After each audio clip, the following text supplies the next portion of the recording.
आज सुबह 7:30 बजे फेनहारा में जिस व्यक्ति को अंधाधुंध फायरिंग करके मौत के घाट उतार दिया गया, उसका ड्राइवर मेरे सामने मौजूद है। हालांकि उनकी मौत तो स्पॉट पे हो गई, जिनके 100 को पोस्टमार्टम के लिए सदर अस्पताल में लाया गया है। हम ड्राइवर साहब से कुछ जानने का प्रयास करते हैं कि आखिर घटना कैसे क्या हुआ, चूंकि ये जो है आंखों देखा उस सारी घटना को देख रहे थे। आप गाड़ी ड्राइव कर रहे थे जी। क्या नाम है आपका? मुकेश सिंह। अच्छा, जो आपके बगल में बैठे हुए थे उनका नाम क्या था? ओम प्रकाश सिंह। ओम प्रकाश सिंह नाम था। अच्छा, घटना कैसे क्या हुआ? मतलब हम तो ऊपी जा रहे थे। अच्छा। ऊपी जा रहे थे। इजोर बड़ा सरे में है, इजोर बड़ा नया रोड खुला हुआ है, नया बना हुआ है, उसी में है जा रहे थे। इजोर बड़ा सरे पाल किए, उसके बाद में इजोर बड़ा गाँव आया। उन्हें तो इस साल टाटा सुमो आया, स्प्रीज में आया। अच्छा। सामने उतार दिया। अच्छा। सामने उतारे, दरवाजा खोलते गोली चलाने लगा। गोली चलाने लगा। हमारा ऊपर चलाया, हम नीचा बैठ दिए। अच्छा, आप लोग गाड़ी में कितने लोग थे? 4 आदमी थे। ओम प्रकाश जी के साथ आप लोग 4 लोग थे? हाँ, 4 आदमी। 4 लोग थे। हम ये मैं 2 आदमी सामने थे, 2 आदमी पीछे में थे। यानी कि सामने से जो गाड़ी आया और टाटा सुमो गाड़ी था? टाटा सुमो था। उसमें कितने लोग थे? उसमें बाहर ही चला था 3 आदमी। बाहर 3 आदमी निकला। हाँ, गोली चलाते रह दिया। अच्छा, जो फायरिंग कर रहा था वो बड़ा बंदूक था या छोटा बंदूक? छोटा पिस्टल टाइप पिस्टल था। यानी पिस्टल से फायरिंग कर रहा था। हाँ। यानी कि हुआ ये कि आप लोग यूपी जा रहे थे ओम प्रकाश जी को लेकर के। बीच रास्ते में वो गाड़ी जो है सामने आकर रुक गया।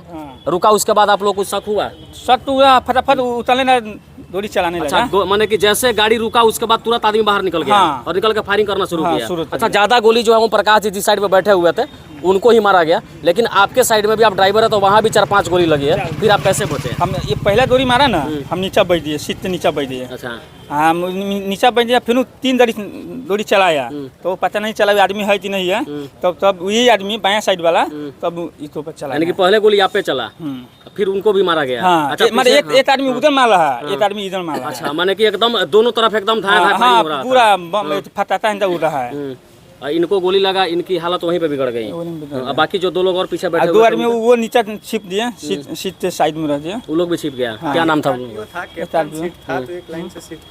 क्या बता रहे थे? कौन कौन लोग थे जो पीछे बैठे हुए थे? मैं उनके मामा थे। उनके मामा जी? ओम प्रकाश सिंह के मामा थे। मामा से दोस्त। अच्छा, कितना समय लगा होगा? गाड़ी रुका, फिर फायरिंग हुआ? समय नहीं ले रहा, समय कहाँ दिया वो, समय कहाँ दिया। गाड़ी रुकाया, फटाफट चालू कर। अच्छा, गोली भी चला, फिर आप जिस साइड में बैठे हुए थे, ड्राइवर का जो सीट रहता है उसके बगल का शीशा भी टूटा। शीशा अब एक पिस्टल से फोड़ा है, चाबी खोल के चाबी निकाल लिया, गाड़ी चालू था, चाबी भी निकाल लिया। हाँ, चाबी चल लिया। माने कि गोली भी चलाया, इनकी हत्या भी कर दी, उसके बाद शीशा तोड़ के चाबी भी निकाल लिया। और जिस तरीके से ये आंखों देखा हाल बता रहे हैं, मुझे शायद एक चीज लगता है कि जिस समय गोली मारा गया तो अपराधियों ने यह मंसूबा बना कर कहीं आया था कि किसी भी हालत में ओम प्रकाश को जिंदा नहीं छोड़ना है। इस वजह से एक एक करके लगभग उस पे 25 से 27 गोली स्कॉर्पियो पे चलाई गई। उसके बावजूद चाबी भी निकाला गया। चाबी निकालने के पीछे की कहानी मुझे शायद ये लगता है कि चाबी इसलिए निकाला गया होगा कि अगर ये आदमी जिंदा भी हो तो इसको अस्पताल जल्द से जल्द नहीं ले जाया जाए, इस वजह से शायद चाबी भी निकाल लिया गया। चाबी लेकर वो लोग चले गए। फिर आपने क्या किया? हम हालत चलने लगे, पब्लिक चलाया, पब्लिक फोन दिए धरे, धरते आदमी से आया। यानी कि उसे मार के तुरंत भाग गया? तुरंत बैठ चलते बना, तुरंत चलते बना। अच्छा, कौन थे आपके जो ओम प्रकाश जी जिनकी हत्या हो? हमारे साला थे। आपके साला थे। अच्छा, इस घटना के बारे में पहले भी उनका कोई विवाद किसी से था क्या? नहीं, विवाद नहीं था, लेकिन अपने एरिया के चर्चित लोग थे, ठेकेदार थे, बिजली विभाग का ठेकेदारी करते थे। प्रिया इंटरप्राइजेज के नाम से उनका ठेकेदारी चलता था। अच्छा। और शिवहर डिस्ट्रिक्ट में अगर बोला जाए तो सबसे चर्चित लोग थे। और जब आदमी का बिजनेस रुतबा सब बढ़ता है तो ऑटोमेटिक दुश्मन भी बढ़ता है। तो मैं भी हो सकता है कि उस साजिश के तहत इनके साथ कुछ हुआ हो। ऐसे तो हम लोगों को पता नहीं है कि इनका दुश्मन कौन कौन है या कौन नहीं है, तो बिना जाने हुए किसी पे ब्लेम। अच्छा भैया, एक बात बताइए, एकदम सुबह में 7:30 बजे 8 बजे के आसपास जिस समय लोग बिछावन छोड़ के अपनी दैनिक दिनचर्या में लगे होते हैं, उस समय इतनी बड़ी घटना हो जाना, इसको एक्चुअली में एक क्या था कि सुबह में यूपी जा रहे थे, इनका यूपी में काम मिला हुआ था 2 जगह, तो सुबह निकले यूपी के लिए।